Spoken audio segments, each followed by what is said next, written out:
2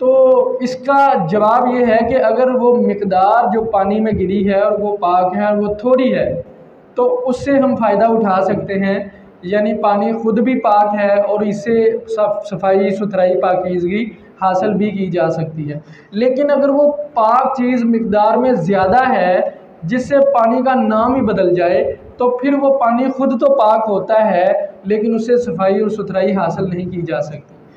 یعنی کہ آپ ایسا اندازہ لگا لیں کہ جامع شری ہیں اور وہ پانی کے اندر گر گئی ہے اور وہ اتنی زیادہ مقدار میں ہے کہ اب جو ہے وہ پانی کا نام بدل کے شربت بن گیا ہے، تو اب یہ ایسی صورتحال میں ہے کہ اس کو پیا جا سکتا ہے، پانی پاک ہے۔ لیکن اگر انسان کہے کہ میں اس سے نہا لوں یا وضو کر لوں تو یہ معاملہ درست نہیں ہوگا، کیونکہ اب جو ہے وہ پانی نہیں رہا بلکہ شربت بن گیا ہے۔ اور اس کی دلیل کیا ہے؟ نبی علیہ الصلوۃ والسلام اپنی اہلیہ محترمہ حضرت ام حبیبہ رضی اللہ تعالیٰ عنہ کے گھر میں غسل فرمایا اور ان کے ٹب کے اندر جو ہے وہ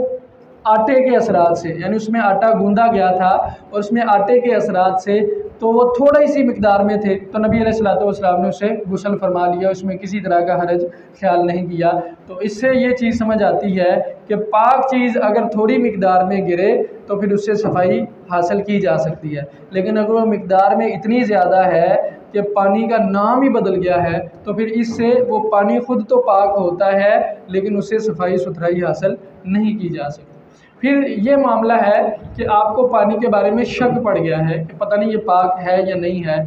تو اس کے بارے میں بھی واضح اصول ہے، وہ یہ ہے الیقین لا یزول بالشک۔ یقین جو ہوتا ہے وہ شک کے ذریعے سے زائل نہیں ہوتا۔ ایک طرف یقین ہے ایک طرف شک ہے، یہ شک جو ہے یہ یقین کو ختم نہیں کر سکتا۔ تو آپ کو جس پانی کے بارے میں شک ہے نا کہ پتہ نہیں یہ پاک ہے یا نہیں ہے، تو اس کے بارے میں آپ یقین والا معاملہ کریں گے اور اس کو استعمال کریں، اس کو استعمال کیا جا سکتا ہے۔ اور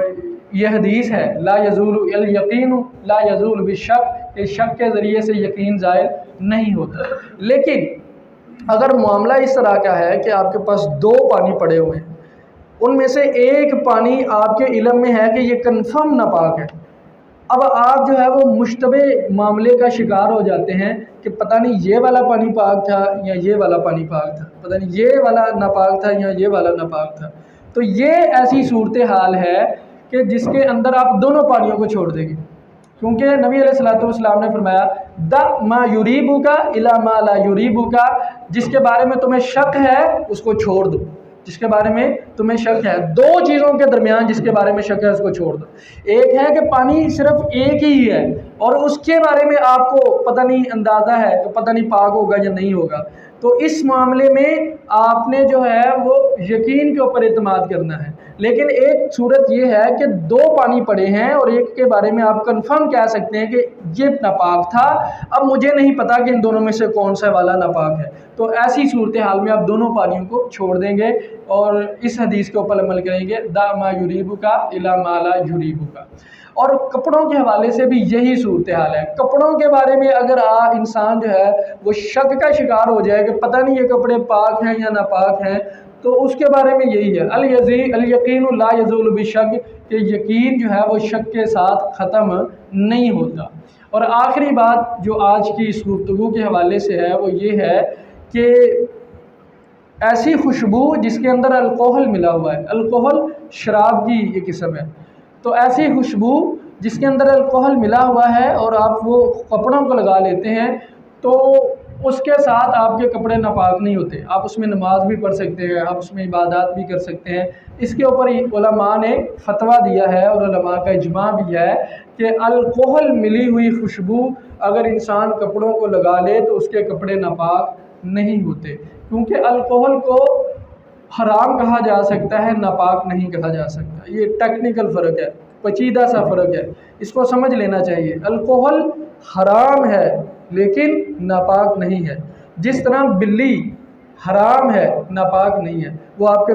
برتنوں میں آ کے کھا بھی جاتی ہے، پی بھی جاتی ہے۔ نبی علیہ السلام نے فرمایا اس کا جوتا پاک ہے، اس کپڑے وہ اگر آپ کے کپڑوں کو ٹچ کر جائے تو پھر بھی آپ اس کپڑوں کو پاک ہی سمجھیں گے۔ تو اسی طرح معاملہ شراب کے ساتھ ہے، جس طرح بلی حرام ہے لیکن ناپاک نہیں ہے، اس طرح الکوہل حرام ہے لیکن ناپاک نہیں ہے۔ اور اگر خوشبو کے اندر الکوہل ملی ہوئی ہے، آپ نے کپڑوں کو لگا لی ہے، تو آپ ان کپڑوں کو پاک سمجھتے ہوئے اس میں اپنی عبادات کو ادا کریں گے۔ اللہ رب العزت مجھے اور آپ کو دین کی صحیح سمجھ عطا فرمائے۔ وآخر دعوانا الحمدللہ رب العالمین۔